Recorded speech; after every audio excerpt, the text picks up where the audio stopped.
Welcome everyone. Welcome everyone. Please take your seats. Please excuse the slight delay. I hope that's fine, but I think we're ready to start. Thank you all for coming. This is a wonderful day. We're thrilled to have so many people, experts on photography, wonderful artists here visiting the show and be present for the symposium. Thank you all for making the trip to be with us here today. This is the first day of our exhibition. Arthur Walther is here with us. The exhibition is Shifting Dialogues, or Dialoge im Wandel, photography from the Walther Collection. We just had the opening reception last night, and you came through the exhibition. And we're happy to give a little introduction into themes and topics that have been very present among the Walther Collection for the past years, and I'm happy to speak about it here today. We do have 3 panels. The first one is has the title Insight, Critical Approaches to Global Photography, and sheds light onto the developments in photography from the last 20 years. Then we do have a lunch break between 12:30 and 1:30, and we're happy to see you all back at 3 for the second at 1:30 for the second panel, Snap Judgments, Encounters with African Photography, a panel that highlights the interrelations between historical photography and contemporary artists working and reflecting these historical images. And then after a short break, the third panel starts at 3:50, and the title is The Order of Things, Shaping a Photography Museum for the 21st Century. I'd like to thank Brian Wallace, who is up there, for the curation and organization of this wonderful panel. We're happy to host it here at K21. I'd also like to thank a few people involved. First of all, Sophie Charlotte Opitz, welcome. And then Clara Stratmann and Troy Wong for their love and passion involved in the exhibition and the organization of the symposium today. I'd also like to thank Theo Eshetu, Martina Bacciagalupo, Samuel Fosso, who else do I see, for coming and being with us here today. And then all the panelists who are there and ready.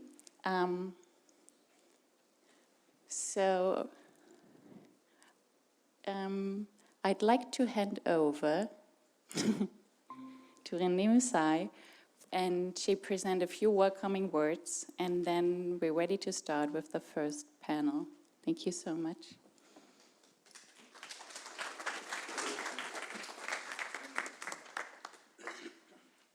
Thank you, Vivian. I'm going to sit here because if I sit at the table and manage the mic and my papers, I'm going to be very fragmented. So if you don't mind, I will sit here. First of all, good morning, guten Morgen, and welcome, willkommen. I promise I will not repeat every word in German and in English. And it sounded a little bit like the arrival of a plane, the kind of welcome message on a plane. Willkommen, welcome, all of that. It is my great pleasure to be here today and a privilege to be here and say a few opening words. To open these proceedings. I originally had about 3 minutes to do so, then it became 5, and now it's around 7 minutes. But before these brief words, I would also like to say a few thank yous. Or I could just do what Arthur did yesterday, which is to claim the thank yous that were said a moment ago, but that probably doesn't work now. So thank you, Arthur, first of all, for making all of this possible, and I will speak a little bit more about what this means in a moment. Thank you to colleagues at K21, Dr. Maria Müller-Scharek and Dr. Vivian Trommer for your commitment to this monumental exhibition project. It's been a pleasure working with you. Thank you to Sophie Charlotte Opitz. I'm looking in the room, but I can't see. Oh, you're here. Thank you, Sophie, and thank you, Clara Stratmann and Troy, Wong from the Walther Collection, all of you working so tirelessly and passionately in the background, doing important curatorial and project management work for the last few weeks and months. So thank you very much. And thank you also Brian Wallace for organizing the symposium today. And of course, thank you to all of the participants speaking and moderating, either here in person or from afar, joining us virtually. And the biggest thank you, as always, to the artists for creating the works in the first place, for sharing the work, and for those of you who are here with us today for being here. Vivian has already mentioned some of the artists, but I also wanted to extend another very special welcome to Samuel Foster, who's a kind of surprise guest today, an unexpected surprise guest. So it's wonderful to see you. Thank you for gracing us with your presence. Today's roundtable event constitutes the fourth in a series of symposia organized by the Walther Collection since 2012, I believe. And the first of these was Encounters with the African Archive at New York University, followed by Beyond the Frame, Contemporary Photography from Africa and the Diaspora, which was held at Columbia University in 2016. Yes? Thank you. Followed by Photography and Media Arts in China since the 1990s, which was held at NYU 2017. I'm looking at you now, Remy, to help me, but slightly relying on that. My notes are slightly fragmented, because Arthur is not giving me any indication. I'm looking at Arthur, but I'm getting nothing back. So, and the fourth symposium was Imagining Everyday Life, Engagements with Vernacular Photography, which was again held at Columbia University in 2018. Allow me to begin with the title of both the exhibition and the symposium, Shifting Dialogues, or slightly more poetic and potent in German, perhaps, Dialoge im Wandel. And I'm already breaking my promise of not repeating German and English, but I'm saying more poetic and more potent because Wandel in German, to me, alludes to notions of change and shift, but in a distinctively transformative and regenerative, but also continuously mutating and metamorphosing way. It suggests transfiguration, transmutation, and reconfiguration. I think of remediation and reform, of modification, of annotation and manifestation, and of movement. So the kind of change that reflects both the self and the world in a constant process of becoming, of moving, of changing, of shifting. And in the wider landscape of contemporary photography and lens-based media, since its inauguration in 2011, this is exactly what the collection has been doing, reforming, informing, and transforming. In too many ways for me to address here, but luckily we have the entire day and a wonderful panel of brilliant colleagues to do that work. The exhibition title also points to another fundamental notion that has fueled the Walther Collection's activities and artistic programs since its inception, and that is the very notion of dialogue, thinking with artists and thinking with scholars. I had the privilege to be present for the first three major presentations organized by the Walther Collection at their headquarters in Burlefingen in Neu-Ulm, including the inaugural exhibition Events of the Self, curated by the great late Okui Envezo in 2011, which of course was a path-breaking exhibition, as we have heard from several of the speeches these past few days, and which formally introduced the collection to the world. And it was in many ways an intervention rather than an exhibition. This event, this moment, and the title in German was Momente des Selbst, which if translated back to English means moments of the self. And it was really a very special moment, and it was a moment that was both a rupture and a suturing, if you will. It was a paradigm shift, and an important and very urgent paradigm shift that changed the way photography from the African continent was presented and positioned. This, in many ways, as most of you know already, was expressed through a simple but incredibly potent curatorial gesture. And that was the juxtaposition between the works of Seydou Keita and August Sander and other artists in the exhibition as well, by opening an intimate dialogue, an intimate conversation between West Africa and West Germany at a very particular moment in the 20th century. And this dialogue was at once mirroring but also contrasting.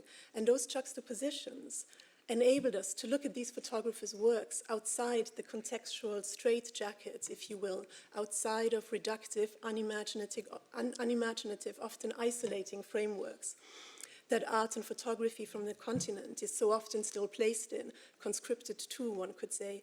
And to me, this moment, this event, felt like, and it registered as a kind of remedial, curatorial embrace across time and across place, across temporalities, across geographies, and towards a new discursive possibility, if you will. It was a generous and a tentacular and a cross-fertilizing, transnational, transcultural curatorial embrace. And this moment, to me, also signaled a moment of curatorial equalizing, if you will. It was an invitation to meet those artists as contemporaries, an invitation to meet them in the same operating theatre of care and repair, an invitation to look at the making and the staging with parity. And as such, it represented a curatorial moment of doing and a curatorial moment of undoing. And it was also a kind of curatorial refusal, a refusal that refused all of those sub-histories, all of those other histories of photography, a refusal of the periphery, a refusal of the margins, if you will. It was a refusal and a counter to a canon which tends to position art from elsewhere, in inverted commas, outside its wider cultural narrative, outside history. And it was a refusal that invited us to look at this history instead, critically, and acknowledge its missing chapters, but acknowledging that those missing chapters are there not because they don't exist, the chapters don't exist, but simply because the critical work to make them more visible and make them accessible hasn't happened yet. And the Walther Collection has since consistently and continuously been doing this work with photography from the African continent, its diaspora, with vernacular photography, but also, of course, with photography from China and so much more. And by generously supporting and championing diverse constituencies of artists who speak to the contemporary and historical conditions of existence, and who speak always from a multiplicity of positions, shaped by specific localities, specific modalities, sexualities, nationalities, histories, her stories, trans stories, our stories, their stories. And this simple yet visionary gesture in 2011 is one of the reasons why we speak and think of Okwuyenvezo as the architect and the choreographer and the conductor and alchemist of this collection, as Arthur, you have so passionately and emotionally described yesterday. And this mode of insightful, dialogical, scholarly, research-led curating for, with, and inside the collection, of course, has also been practiced and amplified by Professor Tamar Garb, who is sitting right here in front of me, in her exhibition Distance and Desire, Encounters with the African Archive, which followed the inaugural show in 2013. It was the collection's second major project, and in the potent conversations engendered between the archive and contemporary practitioners, one that perhaps we can think of as a curatorial remediation, one that considers carefully how we may approach the complex, charged, and often ambiguous and difficult archive, how we may reconfigure it in the present, how we may make it speak to us on different terms in the present, how we may converse with it, and how we may confront it, and how we may confront and speak with this archive with courage, with vision and imagination, and without fear, and importantly, with care. And as a scholar and curator invested deeply in one, politics of care, but also politics of race and place, I was then, and I am now still, incredibly grateful. Can't speak now. My tongue is all going into too much speaking. It tells me I should stop, and I will in a second. I'm incredibly grateful for this inaugural intervention and all of the continuous interventions and provocations that the collection has produced.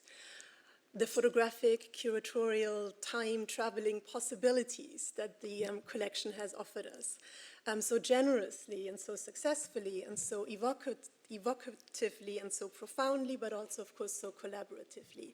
And I've been thinking a lot about curatorial care over the last few years, thinking about curatorial care as a kind of curatorial care work and thinking with scholars like Christina Sharp, and the kind of notion around wake work that she's developed, and just thinking about how we best practice this curatorial care and what it entails, its ethics, its pleasures, important also the pleasures inherent in that, and thinking and reflecting intensively about the collection, and I'm almost finished, in the last few days here in Düsseldorf. And Arthur, your immense long-term commitment and dedication and advocacy allow me to suggest perhaps that we think of or call or describe this work, this emotive labor in the collection, as a kind of deep collecting care work. And I also came up with that last night, and I did not drink. So, as a deep collecting care work, a mode of collecting that extends beyond mere acquisition, beyond mere acquiring, that acquires both strategically, substantially, profoundly invested in the process of building and growing this collection, and feverishly committed, and that's really important, feverishly committed to its dissemination, its contextualization, and its reception. And it's a living, to me, this is a living, breathing, birthing praxis of deep collecting care. And the birthing, in the sense, it's a generous, enabling, supportive, sustaining collection that makes visible, that makes citable, that makes legible, that preserves, that animates, and that produces and activates. And we speak often about visual activism, and we speak about curatorial activism. But I do wonder whether we can think of the collection equally in those terms as a collection that is an activism, that is animation, that is new knowledge production. This, of course, is evident in all of the remarkable curatorial and editorial and scholarly research projects that the collection has engendered and has enabled in the portfolio of exhibitions and publications that were produced over the last 10 plus years, and the legacies, importantly, the legacies that have been created through those publications. So this deep collecting is fueled always by care, commitment, and collaboration. And this deep care is evident in all of the work that the panelists, the curators, the scholars, the artists have done and have shared with the collection, the publishing and the exhibition project specifically, that hold all of these works. And so thank you to everybody for that. One last thing on that before I finish. The exhibitions and the publications routinely, of course, invite us, they urge us to look deeper and to look closer and to complicate our looking, to see differently and to imagine otherwise. Projects that not only expand the existing discourse, but that offer an extended view, views in plural, multiple views that magnify, that amplify, that provide a place of refuge, a home for these artworks to converse in, to breathe in, to grow in. And this, to me, is a generative space where these images can be seen and where they can be, where they are cared for, where they can rest, where they can travel, where those histories and those her stories, those trans stories, those our stories can be told and shared, and where those identities, those different identities are continuously coming and recoming into existence, and where these new conversations emerge with each new iteration, with each new presentation. And this, of course, is also reflected in this gathering today, the assembly of remarkable scholars and editors and directors and writers and curators, artists, of course, who are here and who are all deeply invested in this generative space of refuge that photography and art making and scholarship might offer as possibility, as potentiality, and as transfiguration, if, only if, as a close friend of mine, the wonderful artist Ada Silvestri reminds me often, if we care enough to look. And one thing that I do know for certain is that Arthur and all of the wonderful minds assembled here, they do care enough to look deeply, critically, remedially, decolonially, and lovingly. And herein, I believe, lies our continuous curatorial responsibility, and I mean curatorial here in the widest possible sense, as artists, scholars, custodians, thinkers, collectors, viewers, visitors, to honor and practice our response-ability, to paraphrase Toni Morrison, our capacity and our critical ability to look and to see and to respond. Thank you very much. And let's hand over to you. I'm handing over to the moderator of our first panel, the wonderful Oloremi Onabanjo, who is currently the Associate Curator in the Department of Photography at MoMA, the Museum of Modern Art in New York, and a former Director of Exhibitions and Collections at the Walther Collection, a brilliant writer, curator, scholar, and an incredibly generous colleague.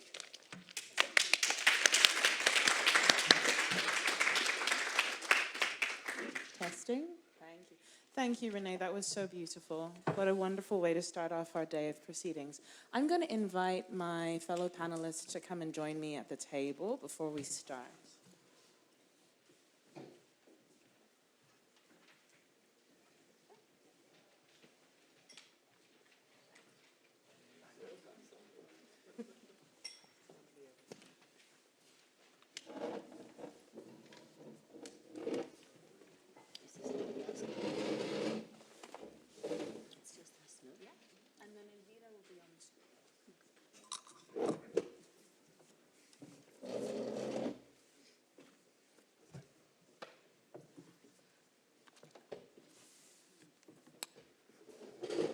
How's everyone doing? Quiet. Okay, thank you. So, just to echo the gratitude that had been expressed by a dear colleague, a mind and a thinker, and a wonderful curator, Renee Musai, thank you all for being here today with us in Dusseldorf, and thank you to Arthur and all my colleagues, those who precede me, those who go alongside me, and those who succeed me in the Walther Collection for making this space possible.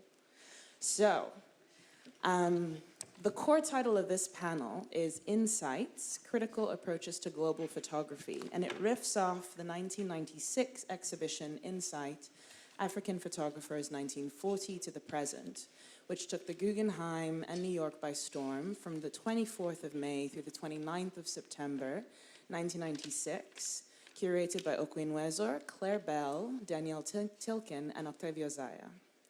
So if you'll permit me, I'll read the first two paragraphs from the catalog of Insights, which now we know to be a cult classic, but I think it's useful for setting out kind of the foundation for today's and perhaps this conversation. In Western art history, the use of place to connote geographical boundaries is as common a concept as it is dubious. There is no shortage of exhibitions devoted to surveying the cultural production of particular countries, regions, and locales. Yardsticks for gauging collective ideologies, their function is often that of an agent of consensus, inscribing, reading, and seeking to make visible a homogeneous thread within the culture under examination. Like a tourist, art history often encounters differences only to sum them up with the most convenient terms at its disposal. Multiplicity poses a different hurdle, because it carries with it a sense of ambivalence and instability that disrupts the bedrocks of fixed preconceptions previously rendered immutable by the rigors of geography.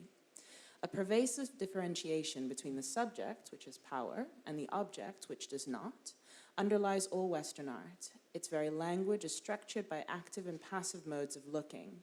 Geographical considerations and their relationship to identity and culture have also been subsumed into an insulated dynamic that privileges one point of view over the other. This is made apparent by the existence of a first world mentality, which through its connotations of hierarchical status promotes the idea of a third world. Territory thus becomes a distancing device that authorizes Western representations by marginalizing or impeding those it seeks to regulate. Self-reflexive rather than revealing, the recognition of place, in such terms, functions as a way to affirm our resolutions about ourselves, rather than to tell us about others. So this initial salvo was the group's astounding, complex, and unfolding exhibition, and in many ways, the beginning of Wezor's relentless, rich curatorial trajectory. Now, there are many trajectories we can take in that form, but I would like to call attention to the fact that during the 90s to the 2000s, right, New York was the site of a fantastic series of exhibitions, of course Insight being one of the first, but followed in 2006, Snap Judgments, New Positions in Contemporary African Photography, of which one of our fellow panelists was a part. 2002, The Short Century, Independence and the Liberation Movements in Africa at MoMA PS1. Archive Fever, Uses of the Document in Contemporary Art in 2008, and The Rise and Fall of Apartheid, Photography and the Bureaucracy of Everyday Life in 2012 to 2013. Now, of course, Renee has given us a really beautiful, broad sketch of the initial kind of trifecta I like to think of that ground kind of the different forms and modes of inquiry within the Walther Collection. Of course, you'll see a number of these installation views just going as a loop behind us. But I wanted to kind of foreground, right, that kind of critical prompt and foundation and an attunement to space, right, whether that's its geography, but also space that appears in the artists who are featured in the Walther Collection.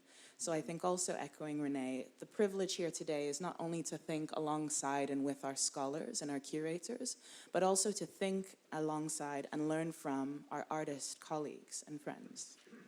So that brings me to our prompt, right? 20 years ago, our understanding of photography and its social impact was profoundly different than it is today.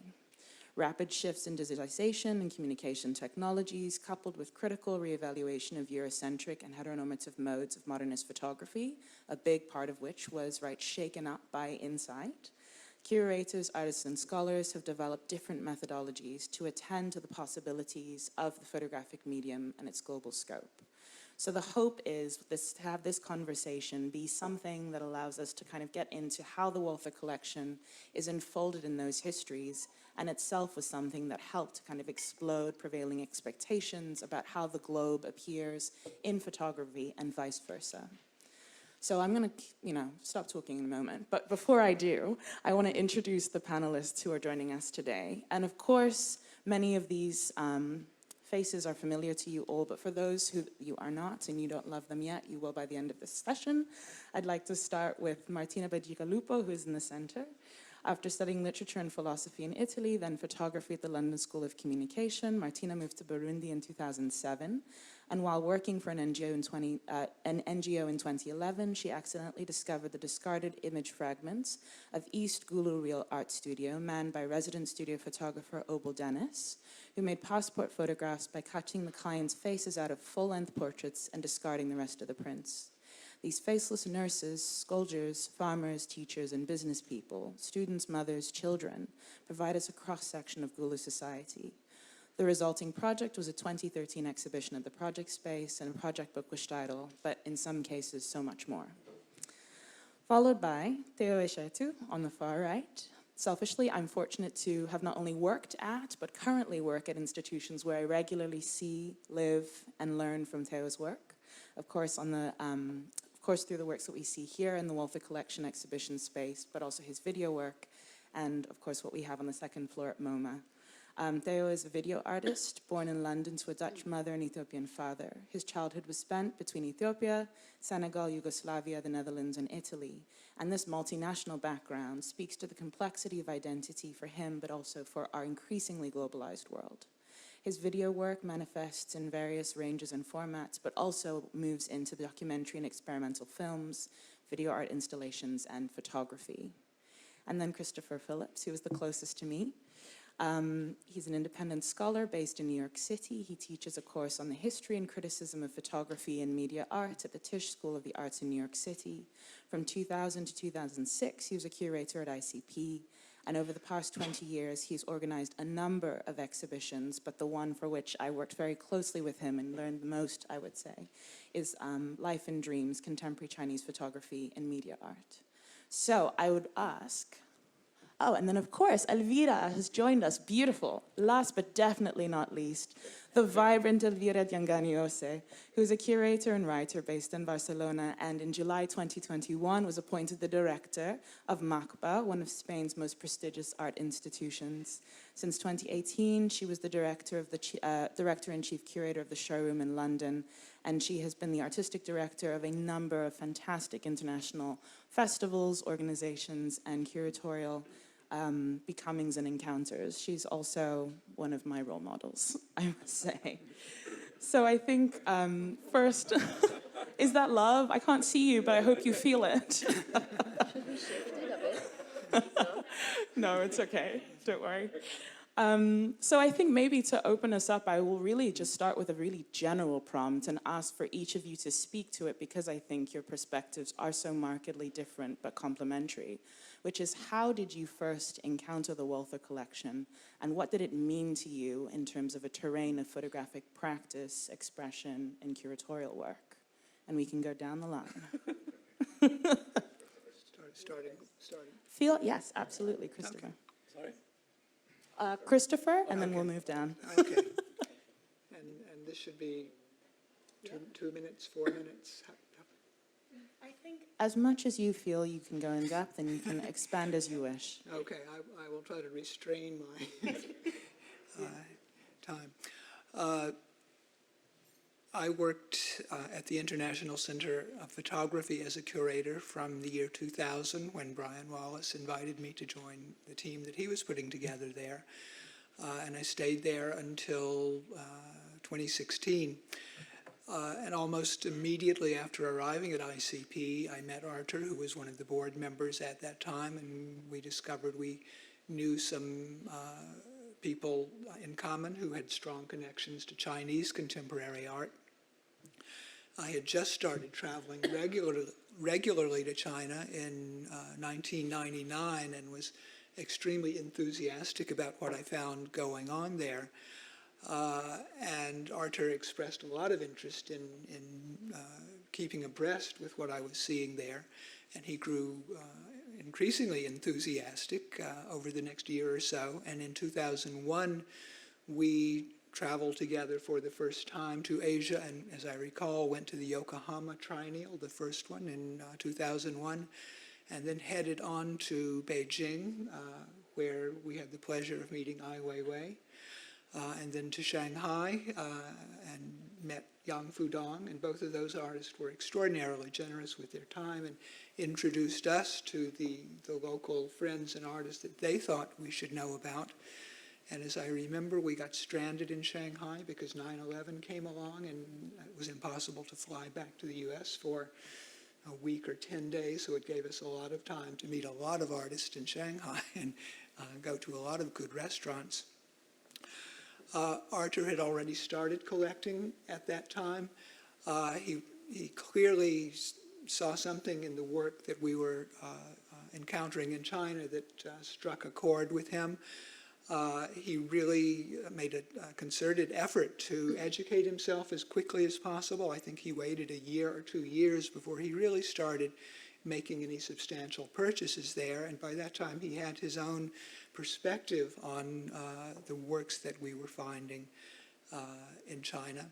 By the year 2004, when at ICP I organized a show with my Chicago colleague Wu Hong, titled Past, Present, and Future, Chinese Contemporary Photography and Video.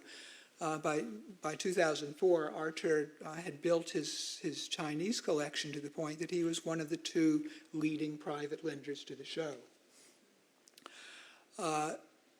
Not long after that, Arthur met Okui, and we've all heard about the now legendary tour of Africa that Arthur and Okui made. Arthur's focus shifted to Africa for the next several years, but he kept his eye on what I was continuing to discover when I was traveling 3-4 times a year to China, because things were changing so quickly and so rapidly that if you weren't there every 3 months, you really became disoriented, disorganized. It was a little later, after the founding of the Walther Collection, 2011, that around 2016, Arthur saw the opportunity to do a substantial and comprehensive show of that work in Ulm.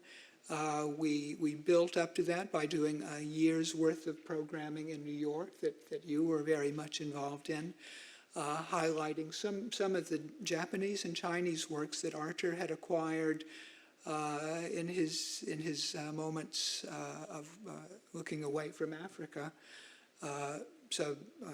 we showed an incredible 6-channel video installation by Yang Fudong called East of Chui Village, one of his very best works. We presented an exhibition of erotically themed photographic work from Japan, featuring works by Daido Moriyama and Nobuyoshi Araki, among others. And then did a really interesting show on the performative aspect of Chinese photography in the 1990s, at a point when that period was starting to be recognized as one of the most influential for subsequent photography coming out of China.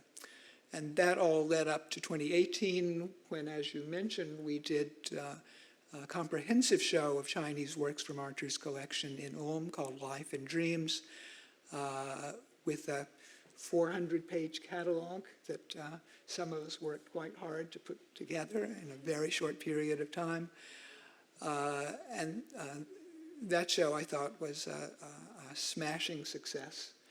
And it gave us the opportunity to add some more recent works to the Walther Collection by younger generation Chinese artists, and especially media artists such as Lu Yang, who is now becoming an international sensation with her metaverse-based works. So that's just a very brief summary of my initial encounter with Walther, and then how that very rapidly unfolded into something really spectacular.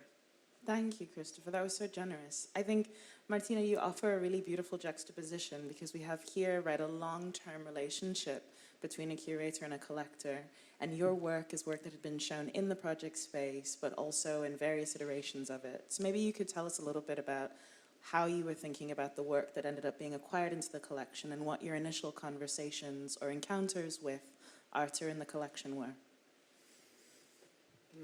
That's a big question. Let me see if I... Oh, you're asking. Okay, I'm sorry. It is still a big question. I don't know if it's big work, so it needs a big question. When I first started to work on the Guru Real Art Studio, I had already been living in East Africa for about 4 years, and I've been struggling to find a way to tell a different story. I come from photography. Then I don't know how it happened, I went into photojournalism. And so I was actually working for the UN and working for different NGOs when I was in East Africa at the beginning. And then I realized that the press was using a language that was not enough, was not telling enough, was not nuanced enough. And I was really struggling, A, to find my legitimacy there as a white Western photographer in Eastern Africa, and B, find literally a concrete way of, a storytelling, a narrative, a visual narrative that could tell a different story and could convey the complexities of the reality I was living in, which I couldn't find in the press. I couldn't find in that very language that I had adopted. So I was actually working for Human Rights Watch in northern Uganda, and I worked for following the daily life of a lady, and we were trying to tell the story of people with handicap in post-conflict countries, women with handicap in post-conflict countries. So Human Rights Watch was doing a big survey on the situation, and then I followed this woman for a day, and then I came back after several months because I was very touched by this woman's resilience, in fact. And I came back, spent a month with her, and then I thought, okay, I spent a month with the family. They've been very welcoming. It was beautiful. Let me just print those pictures and give them to the family, to the children, nephews, grandmothers. And so I went to the first studio I found. I asked to a Boda Boda driver, a studio here. He brought me to a studio, and I was waiting for the prints to come out. And I was waiting. And suddenly one of those amazing objects comes up. I'll show you these. One of these things comes up. I say object because it's not just a print. It's like a print with a hole. And I grabbed it. It was on the counter, and I grabbed it, and I thought, wow, what is this? And the lady said, oh my, so I'm so sorry, this is trash. And she literally trashed it in front of me. And I thought, excuse me, I really need to see your trash. And people were like, why do we need these people around? We already have so many problems without them. So, but then there was this gentleman nearby, and he said, you're interested in this, come to my studio. And he was Obaldini. And he said, I have many, come. So I followed him. And he literally showed me his trash with pieces of woods and pieces of glass and some of these pictures. And I literally took them out and I thought, this is amazing. Can you please, I was leaving that same evening. I said, can you please keep the rest? Just don't trash it. And I'll just come back and see them. And he's like, fine. So I go back in the evening and there's, I don't know, 10 maybe images, 15, I don't remember, of this kind, and I thought they were amazing. And I thought, okay, Obal, do you think I can just come? I was living in the region, so I thought, can I just come back? So we'd worked together for like 2 or 3 years. He would not trash them anymore, and I would come and collect and edit there and go back with my little boxes. So at that point, I thought these pictures were amazing. I thought they were an opportunity. Earlier, you were talking about, this whole project being an opportunity. And I think the Gulu, in the first place, was an amazing opportunity for me to get out of that, documentary photography approach and, just open up to another, world. And so I continued working, even though all my Burundian friends were like, we've seen many of these. Because apparently that's not the only studio who did this. I mean, I just explained briefly why they do it. It's because people don't have enough money to pay for the 4 photos that the digital cameras of the studios take. So if you want one picture, the photographer does not want to waste the 4 images or the 3 images, so he uses old films, takes a picture at the right distance, chops the head off, gives it to the client as an ID image, throws away the rest. So many studios apparently did it. Some of my Burundian friends said, in Gitega, in the center of the country, they used to do it 10 years ago. In fact, the Gulu doesn't do it anymore today because people have enough money. So it was a brief window of time in where, these pictures were taken. But anyways, nobody was really impressed with those images. I still thought they were amazing, kept it in my little box. So I need to I'm in Europe and I have to leave for Angola. I'm waiting for a visa to go to Angola for another of these photojournalistic reportage. And they just don't give us the visa at the very last moment. So I'm like, okay, it's July. What's happening in July in Europe? Arles. Let me go in Arles. And I literally slept, because Arles you need to organize a year beforehand. So I literally slept between a friend of mine and her husband, because that was the only place I could sleep in. So they were very nice to me. And after that, it was an evening, I met an Italian photographer named Domingo Milella, who mentioned Mr. Arthur Walther. And he said, I think this work you're doing, because I grabbed my little box, literally my little box, and went to Arles. I don't know why even I grabbed it, I don't know. But Domingo says, but this little box, you should show Arthur Walther. And I'm like, okay, Arthur Walther, I'm sure, has organized all his meetings, a year ahead. Come. He has breakfast in the morning, come here. So 8 o'clock, Domingo Milella with his bicycle. I'm like, wow, nobody is awoken in Arles at 8 o'clock in the morning, apart from Arthur, Domingo Milella, myself, more or less. And I go there, and that's where we met. And I remember just opening the box. And finally somebody interested in those images. And Arthur, I think, was as interested or moved, or I don't know, by those objects, and that's where we started our dialogue, really. That's so beautiful. I mean, I want to come back to it because I think there's so many lives that body of work has, but I want to also offer Theo an opportunity to talk about your encounter with Arthur and the collection, and also given the fact that your work is so embedded not only in life and the various kind of trajectories or prisms that it may generate, but also life as it is imaged. Maybe you can talk a little bit about life as it is imaged, right. Like image as kind of generating its own worlds, right, perhaps. Right. Well, I was living at the time in what Federico Fellini called the most northern African city, which is Rome.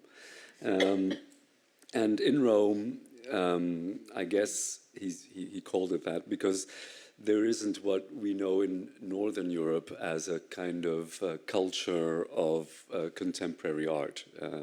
There is, of course, contemporary art in Italy, and let's not go down there, but it's known mainly for its classical art. And my grandfather gave me a camera when I was 10 years old, and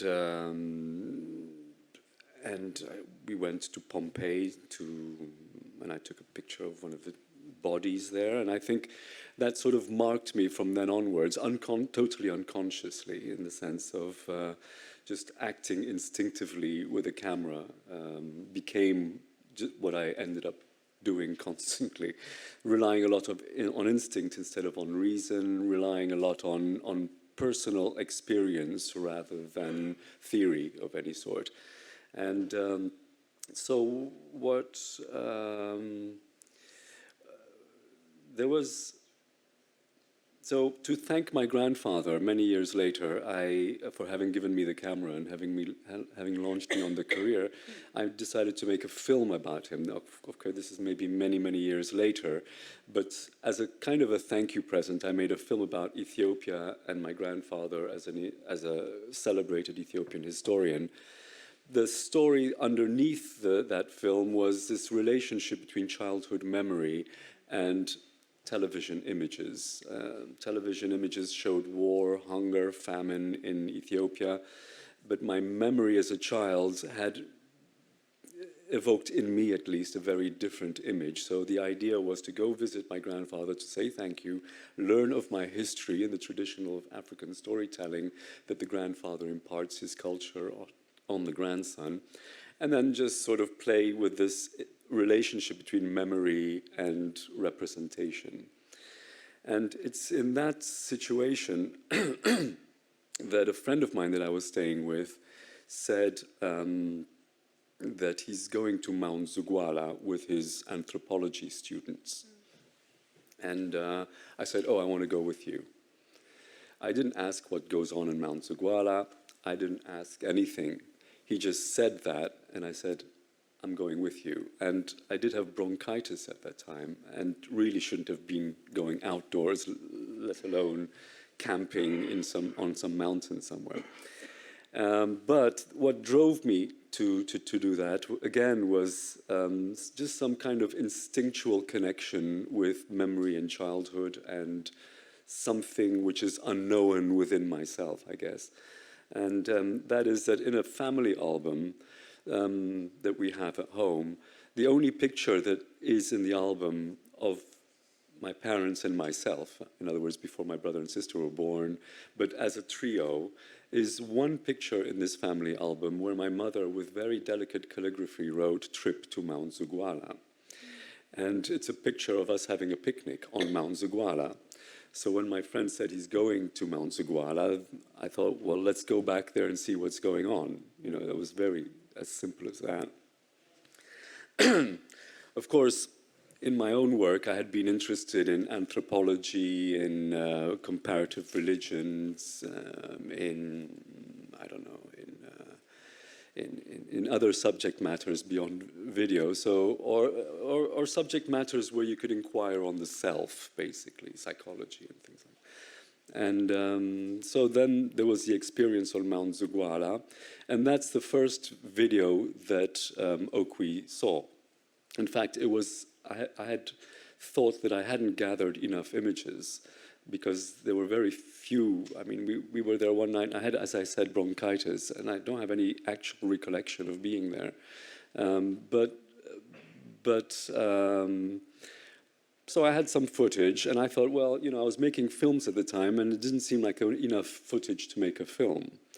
So I used that footage with a series of other footage I had, shot in Ouagadougou, shot in Sarajevo, shot in Brooklyn, where I noticed that there was something African happening in all those random situations. So I put them together in this video called Africanized, kind of a fragmented global vision of Africa. And Oakley, he liked Blood is Not Fresh Water, which is one about my grandfather, but he told me he didn't like Africanized. And not that he actually didn't like it, but he said, well, what's this situation and that situation and that situation and that situation? You should really just focus on one situation. Because that moment on Zuguala is so potent that, that it can stand up on its own. So I think he gave me the courage to sort of rely that there was enough material and that it was strong enough to be able to stand on its own. You know, in a way, he helped me get back to basics, because my work had become pretty complex by then. And it's in that circumstance that I met Arthur, when they were both in Rome to then plan to go to Africa. I gave him some contacts because I had been in Ethiopia. So he visited Konjitsiyum and Alula Pankhurst, I believe, and met Michael Sigai there. And then again, of course, we met in New York, and I've been a fan ever since because of the attention to detail, the multifaceted way of caring for photography and promoting it. Yeah. Well, I could just add an extra little note, is that because I was invited to the ICP, I couldn't believe it, because I was, of course, I'm deeply passionate about photography, but very early on moved to video. But on the sidelines, I've always been doing photography. With every video project I have, there is also contemporarily a photography project. Elvira knows that because we worked together on one of them. And so I proposed to, as Trip to Mount Zuguala was a triptych, I proposed doing a composition of 5, and I think I made about 8 of them, and sent them to Oakley to say, which ones do you like, you know? And he said, oh, there are 8 pictures. I think I'll have to fly to Rome to just look at them very carefully and discuss this with you. And I was so, that had never happened before. That kind of attention to detail, that kind of really focused discussion on the minutest aspects of what is in the image. And then, you know, and the conversation that engenders. In other words, an input and an output, and then a feeling, and then a giving, and then a taking. And so that was, for me, an extremely unique experience. Thank you. I wonder, because we've covered such a broad expanse of space in like these 3, and I wonder, Elvira, if you can contribute a little bit as well as to your relationship to Arthur through time. I know, of course, it's one that's curatorial, but also art historical, one that's personal. If you can kind of, contribute a couple of reflections as well. Yes, of course. Well, first of all, let me say how sorry I am for not being there. And how excited it is to be able to participate in this hybrid mode. Thank you to all of you, particularly, you know, Remy, of course, Renee, Sophie, Troy, and my dear Arthur. Sorry I cannot dance with you all tonight, which I think is the reason why we are gathering, apart from sharing extraordinary knowledge and caring for the work. I have to say that perhaps the first, there are several, I think, as it happens. Sorry, is everything all right? All is well. Keep going, Elvira. We just want to see you. Because I see people moving, so I don't know what that perfect. No, so as I was saying, I mean, there have been so many things that have been said, and I think there are 2 aspects. There is one encounter with the physical archive and the collection, and the other that is conceptual. And I will say in the conceptual side, there were 2 other platforms to who I own, you know, perhaps my approach to the collection, and particularly, of course, the work that Oakley did in Enka, like thinking about not only working with material culture and artworks um, through exhibition, but also thinking through them, no? Which I think this is one of the greatest opportunities that the collection offers to young researchers like, oh my God, now I see myself, this is terrible. So the opportunity to think with work, right? Like I think this is not only the dialogue, and I think it was Renee earlier this morning that was talking about so many constructions, so many dialogue, the curatorial refusal. No, she was talking about, and the constituency is so diverse that bring us all together through the collection.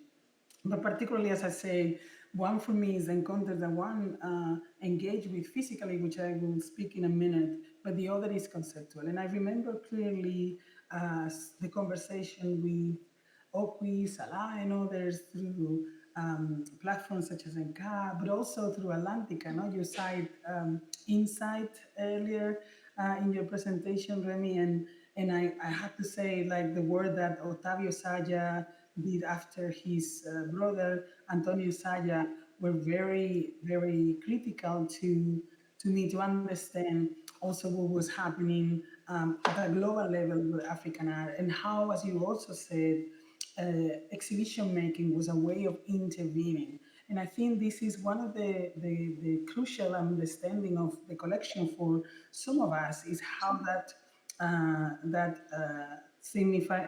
I'm gonna, just one thing, I'm gonna mute myself because I can hear the echo in my computer, so I'm muting you guys. So if there's something that you need to say to me, you have to move your hands or something, okay? Because I'm not gonna be listening to you, otherwise I'm listening to myself.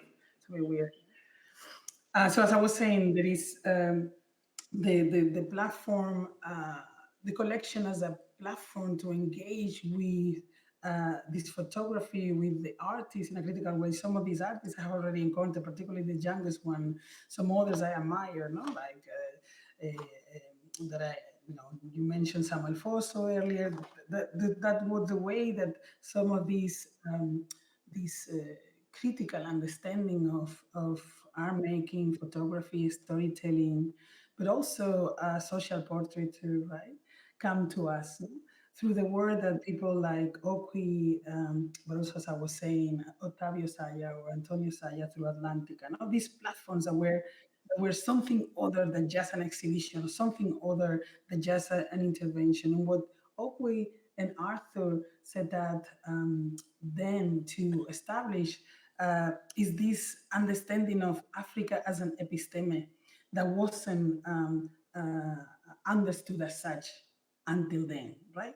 And photography as a way, photography both vernacular, photography, which in the case of art was particularly based also on this sort of like biographical path, no? China and Germany as this very important aspect, but also his love to the vernacular, not to go back. Almost he was trying to make the same journey that we all have done as post-colonial figures, right?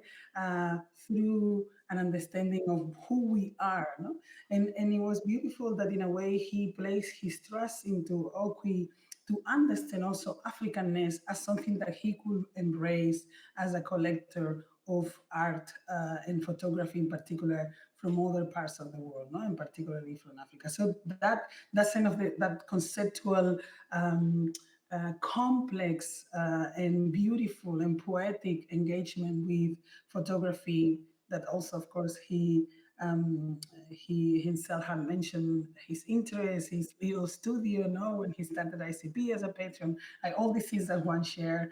And I have to say, then the other, and this is the conceptual space, no, in which we inhabit, and that had taken me, perhaps in this, we will discuss later, I'm sure, to also lead on one of the exhibitions, which is, of course, again, Tamar and others will use yourself, not Remy, will talk later about what implies to engage with the archive, you know, because there is two things about the collection that I think are very interesting to me. One, that is the possibility of working with living artists in the material making they have produced.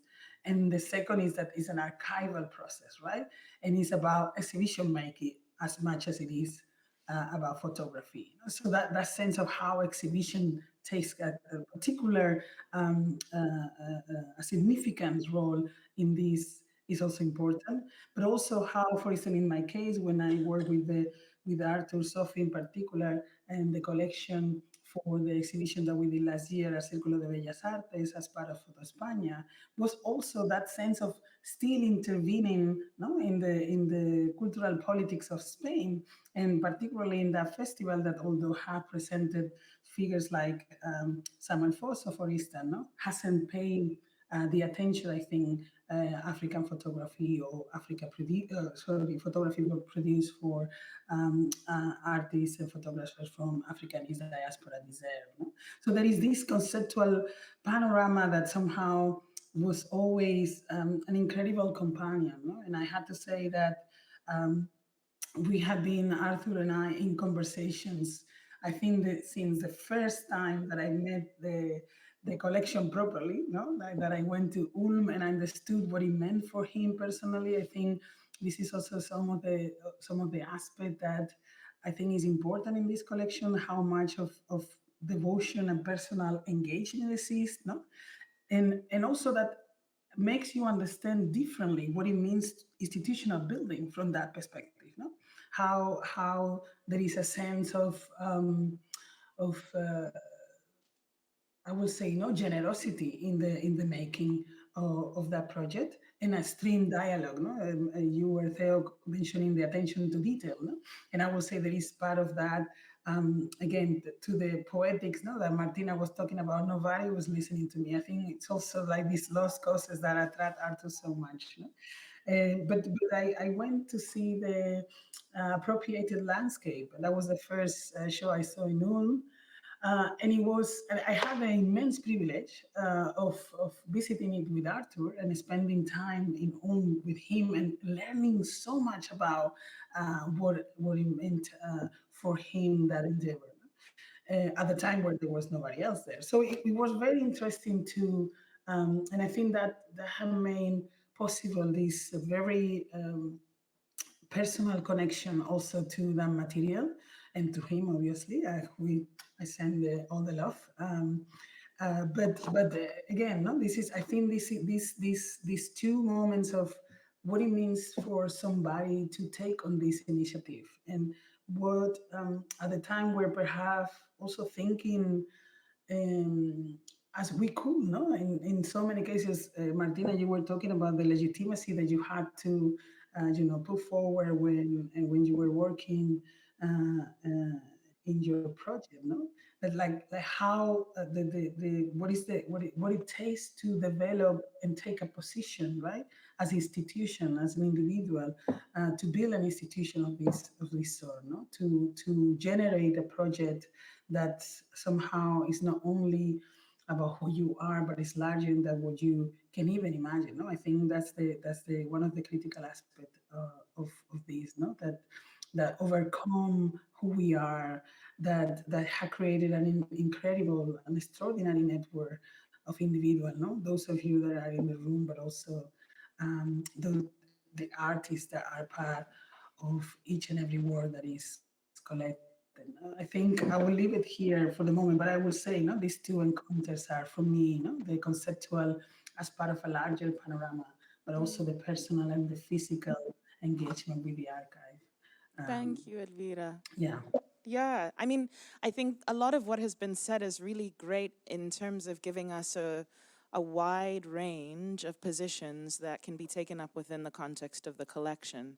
And I wonder if, now that we kind of have our working vocabulary amongst ourselves, I could maybe provoke you to think about, what it means when you have a collection that shifts its research focus over, right, every series or every site, is continuously acquiring in various locations and subject matter, engaging the medium as it relates to performance, as it relates to the document, as it relates to the archive.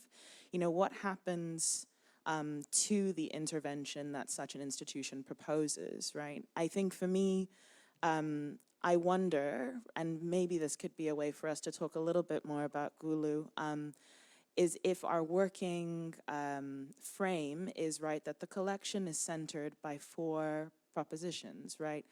Research, collecting, exhibitions, and publications.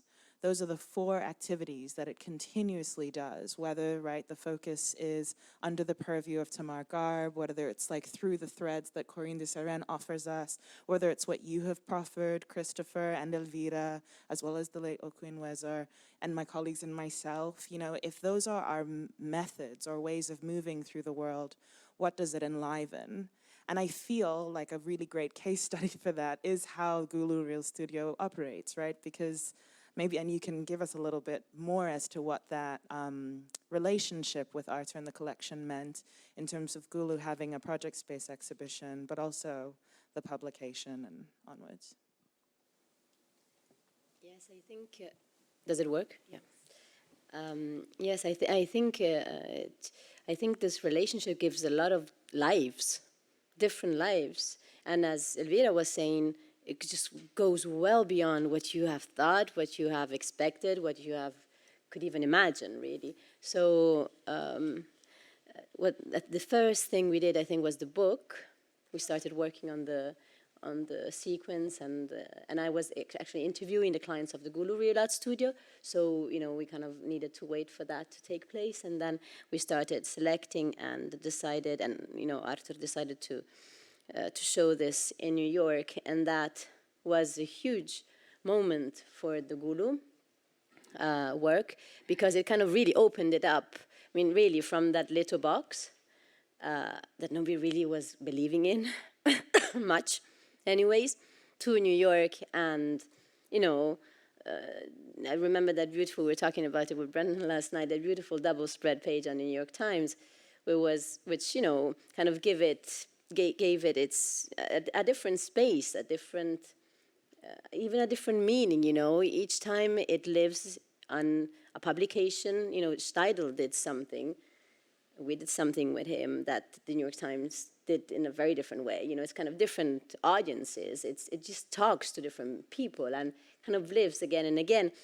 And after doing the exhibition and doing the book, I was contacted by Tina Kampt, who's the author of this little book here.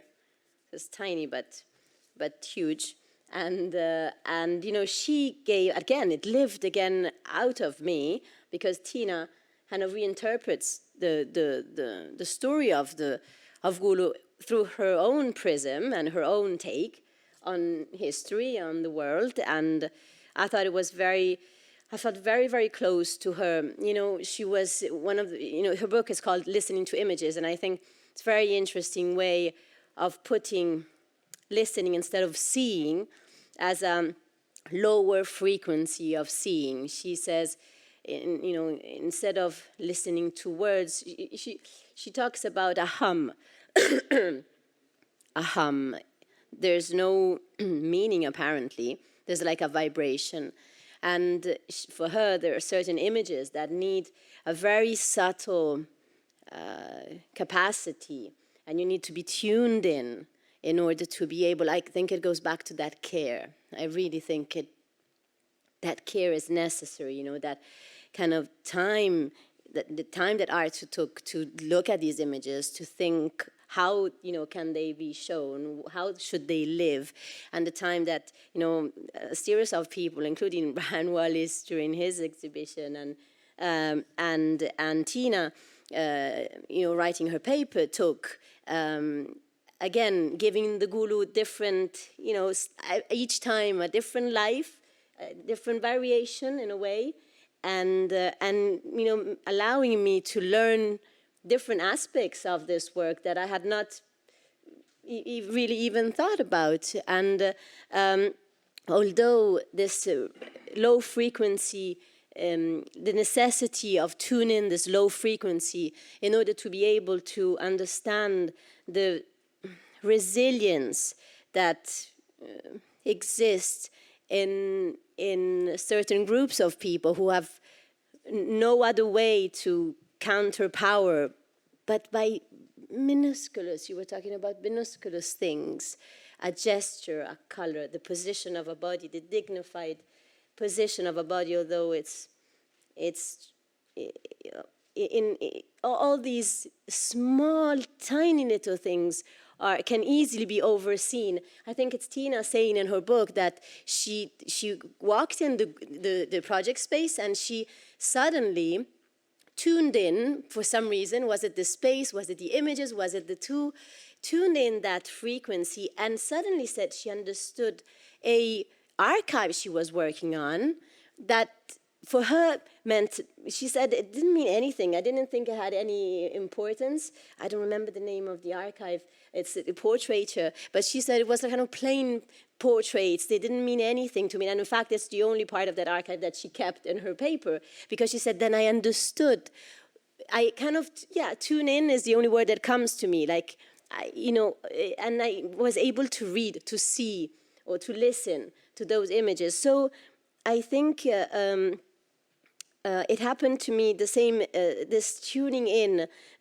Before meeting Arthur, one of my previous work, before becoming a photojournalist, was classic work that photographers do on blind people. I don't know, for some reason, we all go through that phase.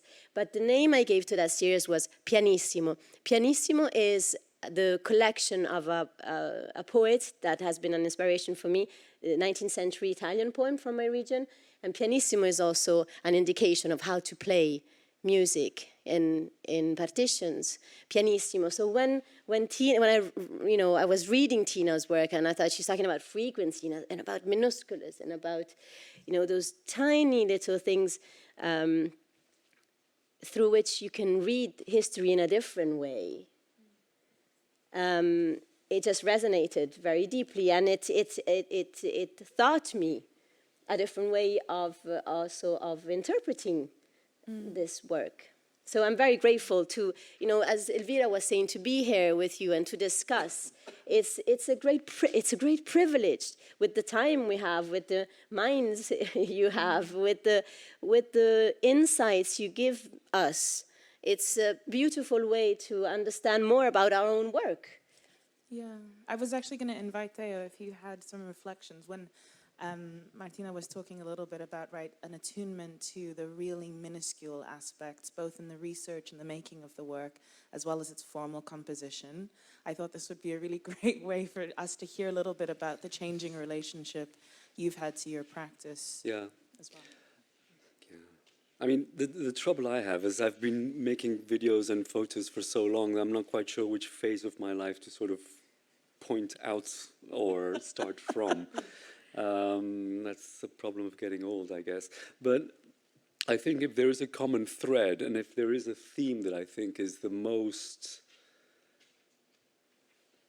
where everything can be incorporated in that one theme, because of course in photography there are very many themes, and especially in the relationship between photography and video, which is what I'm interested in. I'm always addressing the question of the static image versus the moving image, the icon versus the animated image, and therefore all the themes that come out from there.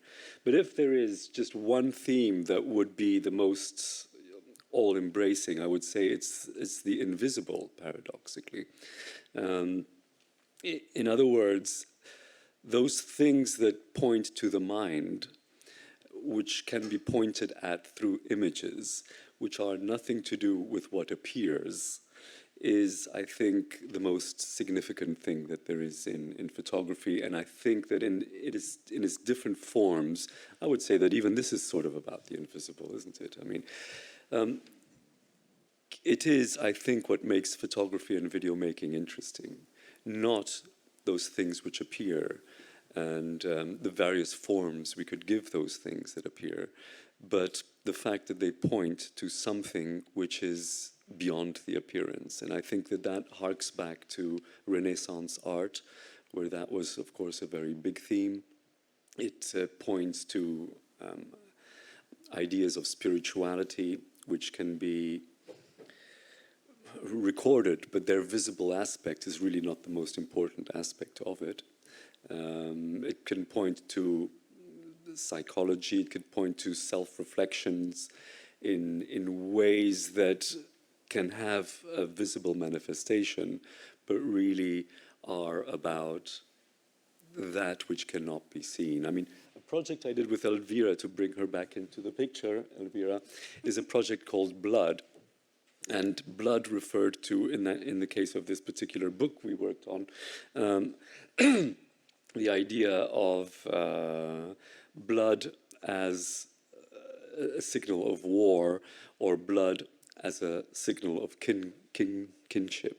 So it referred to my grandfather, but it also referred to war in Ethiopia. So that's why the book was called Blood.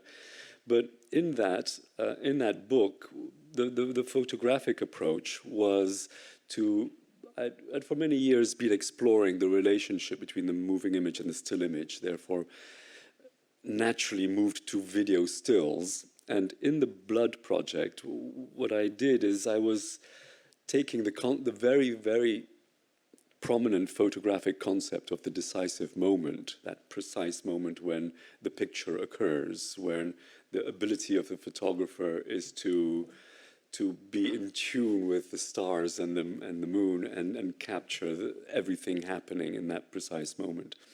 And then using video to do that. So I had made this film called Blood is Not Fresh Water, and from that I froze what could be considered decisive moments.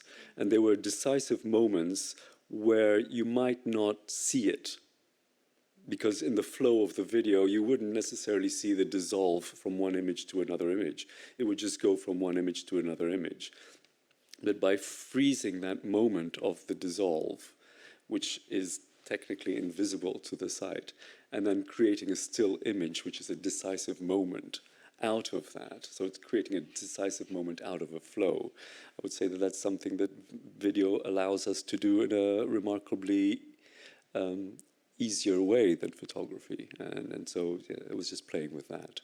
I don't know if that's answered your question. I hope it has. Oh my gosh, Okay. that and beyond. Okay. It's really, fantastic. I wonder if Elvira and or Christopher want to jump in on any of that, what has been covered before. If not, I have... Oh, go ahead.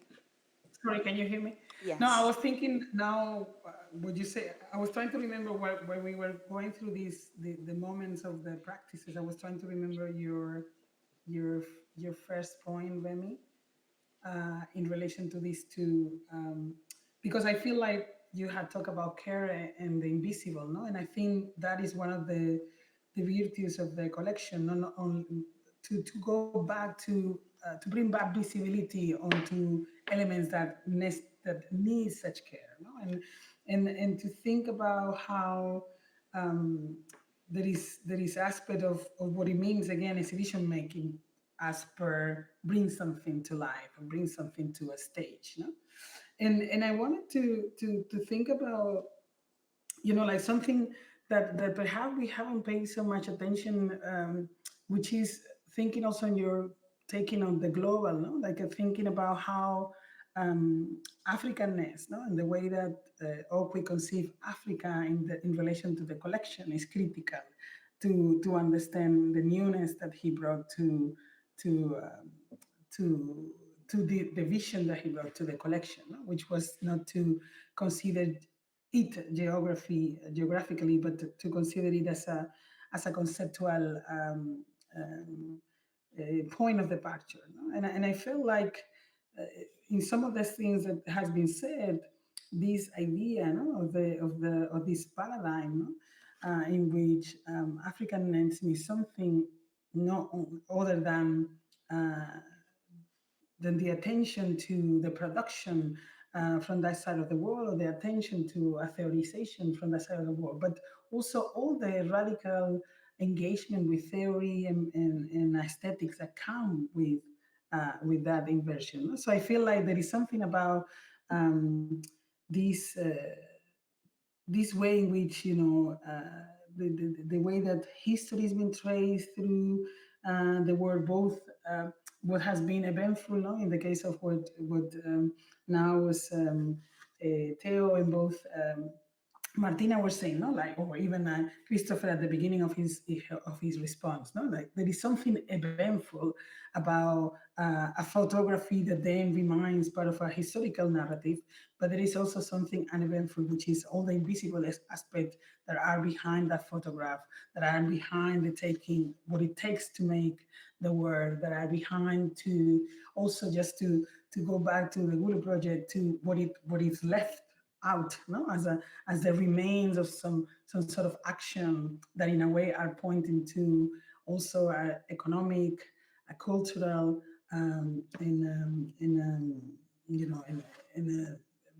a particular, no, a cultural, economic in a particular moment. So for me, there is something about what we have been doing, and I can't believe it. Like it's been a decade or so, no, like that has been transformative in so many ways for the artists, hopefully creating a platform of understanding of their practice and the context in which that practice generated the work much more nuanced, no?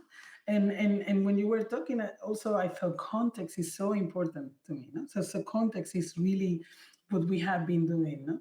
As well, no? Contextualizing not only the work, no? And in the case of events of the social, which was the exhibition that we did in Circulo, context was crucial because it was not only about seeing just those photographic works per se, but also seeing them in Spain and seeing them in a place in which perhaps there's still a lot to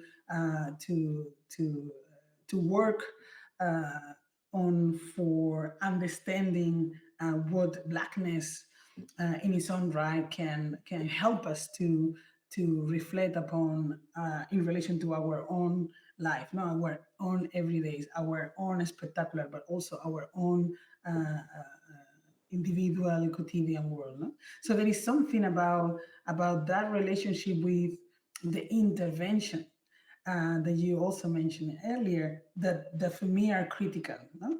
And the intervention it's again to highlight a poetic aspect of the remainings of an day-to-day action like Gulu, or to bring up the invisible, no? In the case of the beautiful project Blood and other many projects that Theo has embarked in his life. No? But again, exhibition making as also part of the contextual exercise are for me critical. That's perfect. I could keep asking all of you questions for hours, but I want to give the audience an opportunity to join the conversation. If anyone has questions or things they wanted to throw in for consideration. Right, we do have a microphone here, so if anyone is ready to ask the first question, I'm happy to hand it over. You might need a few more seconds.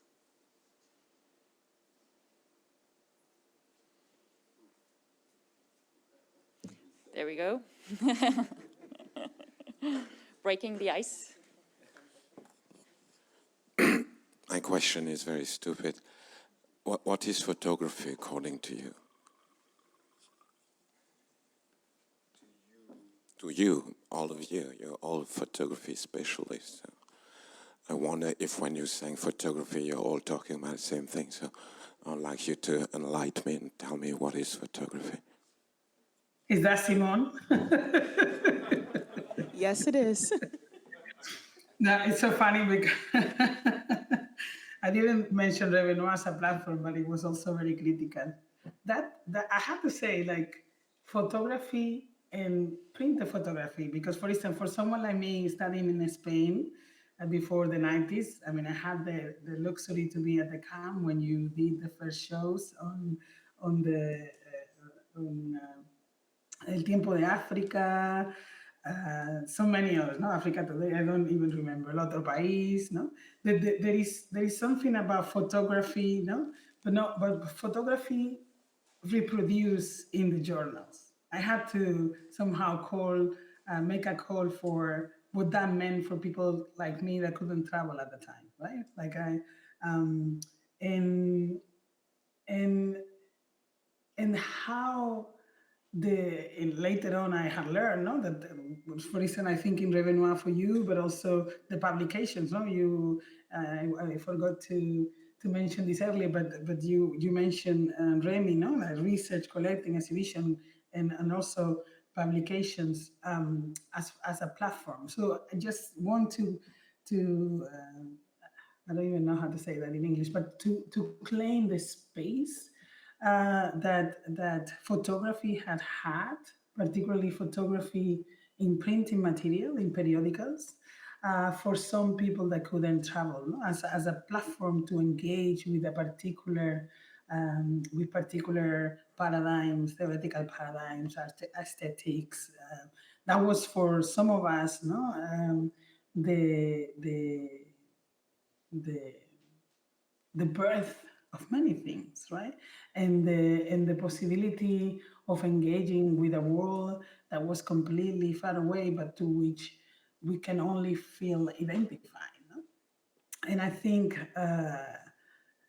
I mean, while all of you can make a better explanation, more poetic probably, of what is photography, I will say photography within the printing media, no? The books and the magazines and the periodicals were crucial to those of us at a time where the internet wasn't as speedy and as valuable as it is now for those encounters.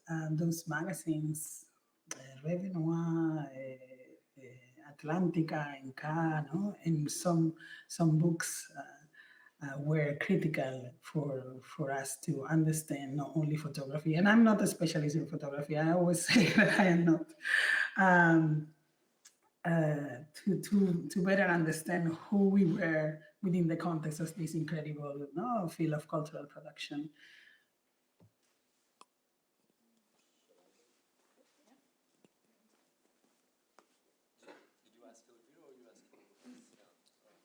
Oh, well, okay. Well, for me, I think photography is a momentous event in art history.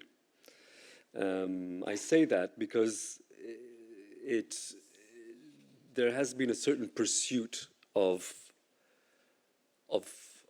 how we see ever since we think.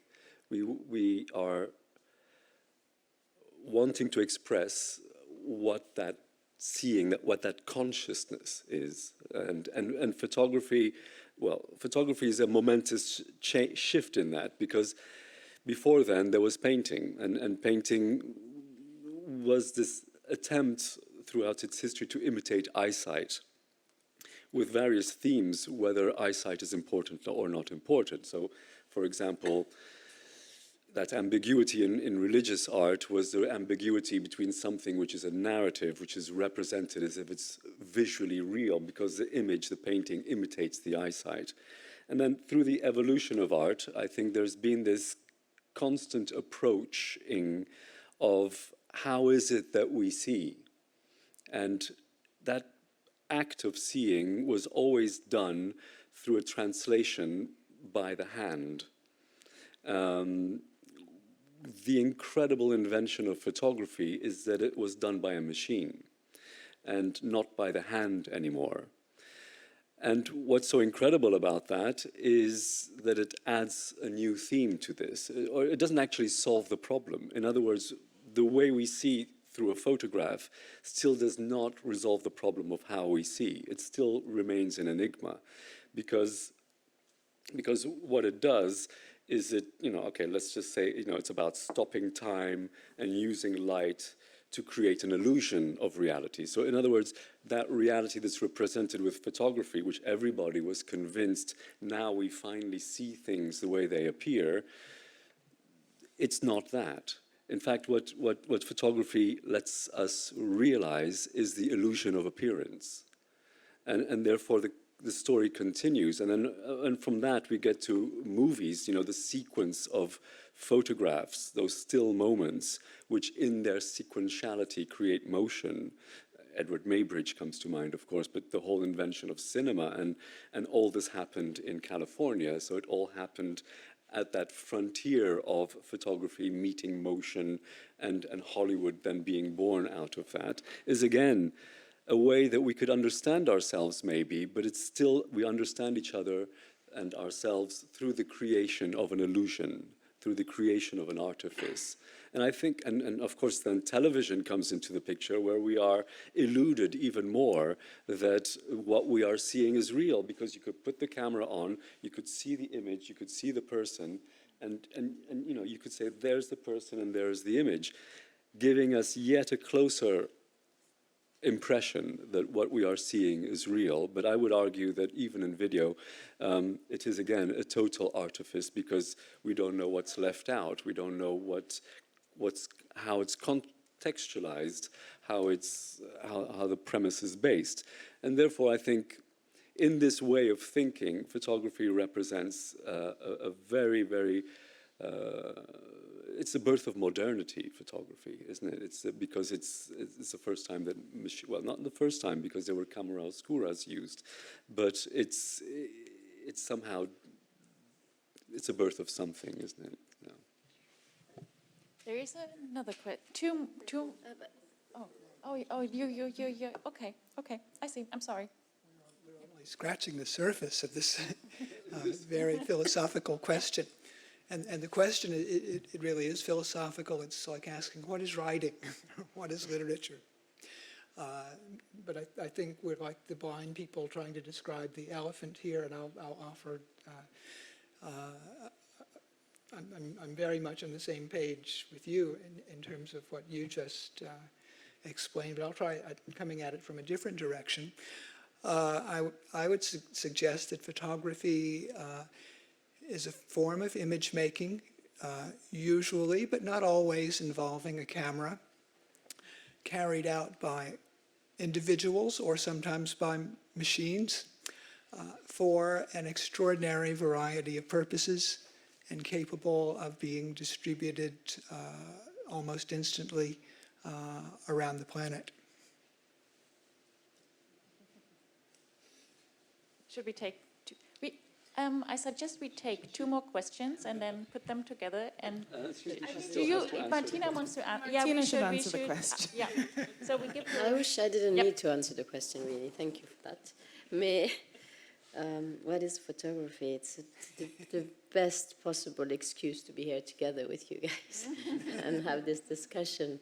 I don't think I can add much more to what has been said, apart from this. It's about sharing, really. Great, thank you. I'm sorry. Let us collect the two more questions, and then we can bring them all to the table. René, you made a great introduction about the importance of the making of that collection and how it started in opening a larger debate and a larger understanding of certain bodies of work by putting them together. My question to the panel is, what's next? This has been achieved, so what's coming next?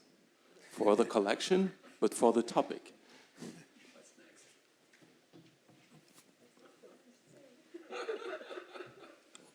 So my question is more to Martina and to Christopher Phillips, as you both are not part of the culture you're dealing with, either as an artist or as a curator.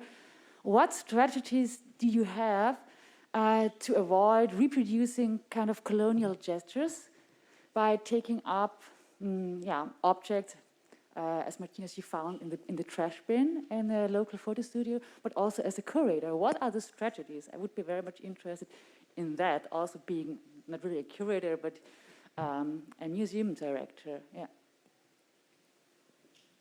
I'll start with that. I have a quick answer to that. Give it back to the panel. Yeah. Okay. I'll give a very quick answer to that, because I have faced exactly this question since I started carrying out projects in countries whose cultures have no relation to my personal background at all.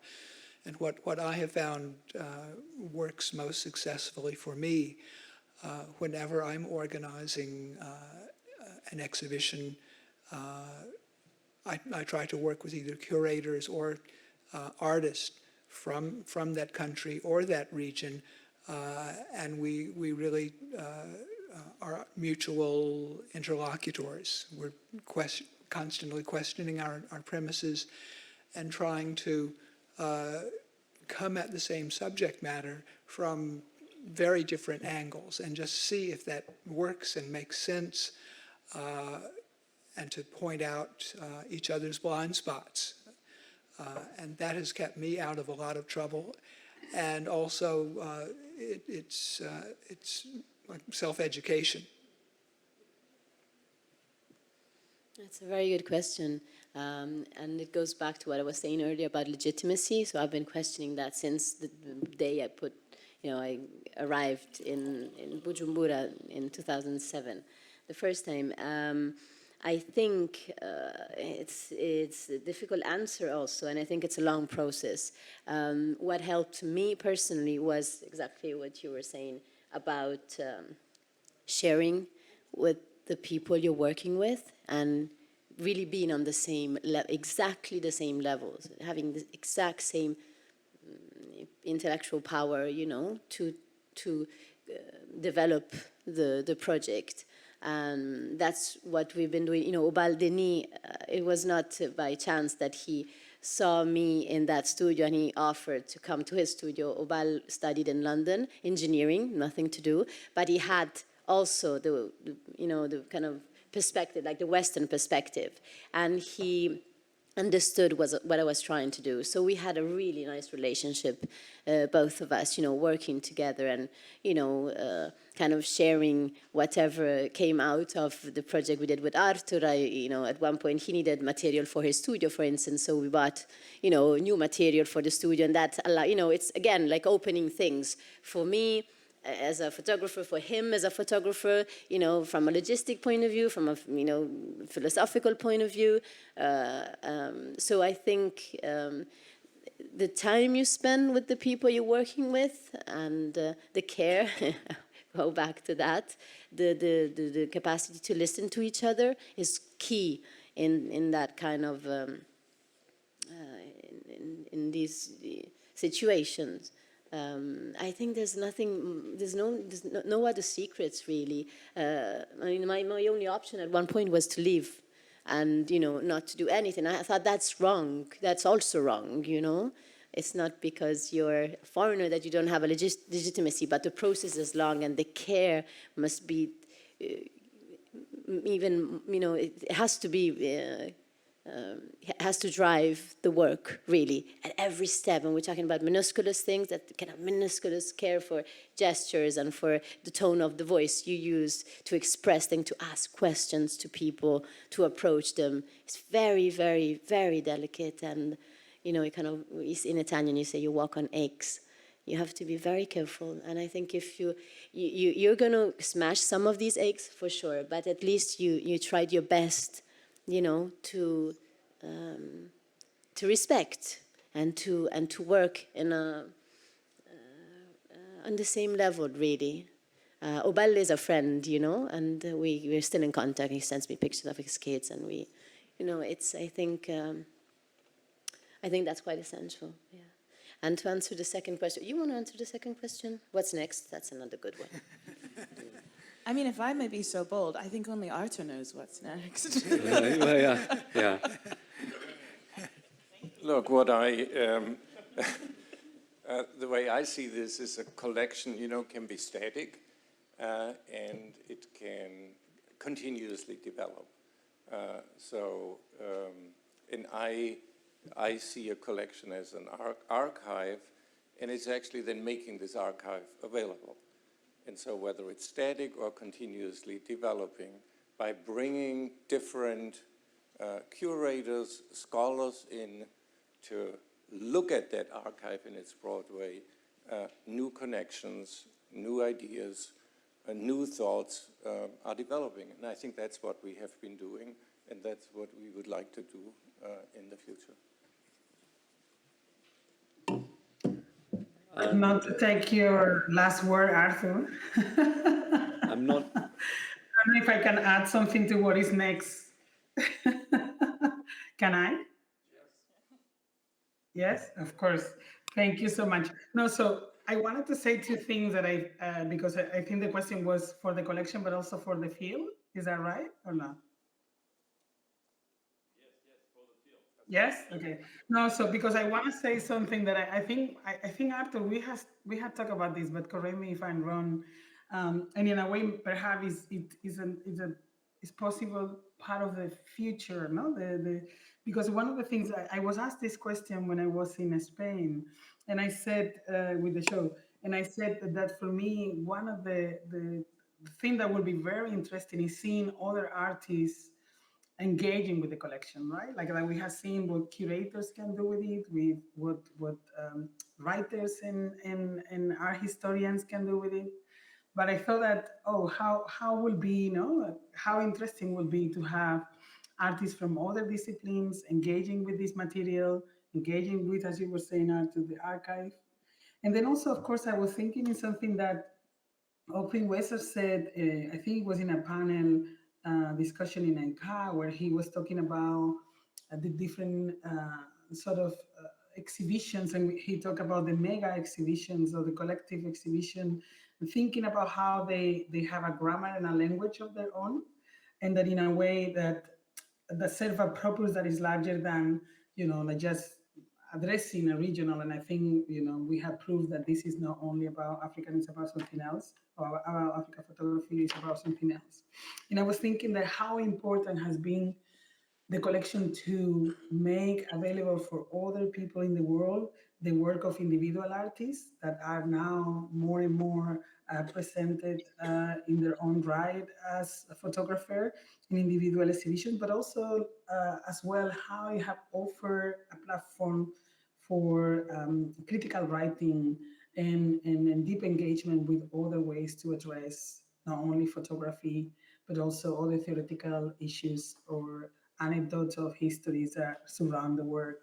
So I think that the next, it's already happening. The next for the collection is already happening. The next for the field is already happening. And I think the interesting one is exactly that, no? That is as you were saying now, Arthur, no? That is not, it can be static if you want, because of course we can always post ourselves in a moment in time, but it is very much ever evolving and ever changing, and I leave it like that. Would there be one more question, or we can also save questions and for later and enjoy the lunch break? But if looks good, I see. Yeah, okay. I see a lot of smiles, so I think we're having a lunch break now, and meet us all again at 1:30.